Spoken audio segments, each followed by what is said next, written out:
কাল্লা বাল তুকাদ্দিবুনা বিদ্দীন ওয়া ইন্না আলাইকুম লাহাফিযিন কিরামান কাতিবিন ইয়ালামুনা মা তাফআলুন। এক একজন মানুষের শরীরে মিনিমাম 360 জন ফেরেশতা আছে। আরো জোরে বলুন। জমার শব্দ আল্লাহ ব্যবহার করছেন, তাসনিয়ার শব্দ আল্লাহ ব্যবহার করেন নাই। তার মানে আপনার সিনার ভিতরে 360 জন ফেরেশতা। এই যে নাক দিয়া নিঃশ্বাস নেন, এখানে 60 জন ফেরেশতার ডিউটি আছে। আপনি বলতে পারেন এত ফেরেশতা দিয়া নাকে কি করে? আপনার নাকে সেদা তো ছোট, ফেরাউনের নাক গিয়ে দেখেন আপনার মাথা ডুববে। আগের যুগের মানুষগুলি ছিল বড় বড় নাকের সেদা ছিল, অনেক বড় ছাগল ঢুকতে পারত। তো রাখাল যদি যায়, রাখাল যদি মাঠের মধ্যে শীত হয়ে ভরে থাকতো, ছাগল যদি মনে করতো নাকের মধ্যে তো ঘাস আছে কিছু, ও খাওয়ানোর নাম করে যদি ভিতরে গিয়া ডুবতো।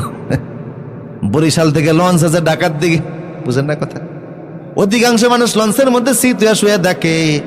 আর এখন তো পদ্মা সেতু হওয়ার কারণে লঞ্চের যাত্রীও কমছে। ওই বড় বড় লঞ্চের ভিতরে ওরা সুপারি, নারিকেল ইত্যাদি বড় বড় এইরকম দিয়ে আনে। এই সমস্ত জিনিসের মধ্যে তেলা ফোকা ওই ফোকা ইঁদুরও তো থাকে। ঘুমিয়ে আছেন আপনি, নাকে সাদা দিয়া কানে সাদা দিয়ে এগুলো ঢোকার সম্ভাবনা আছে না নাই?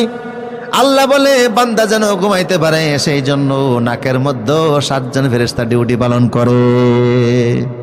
আরো জোরে বলুন আল্লাহু আকবার। সব জায়গায় আল্লাহ সেফটি আছে না নাই? আপনার কানের ভিতরে 7 জন ফেরেশতার ডিউটি, চোখের পলক মারেন এখানে 7 জন ফেরেশতার ডিউটি।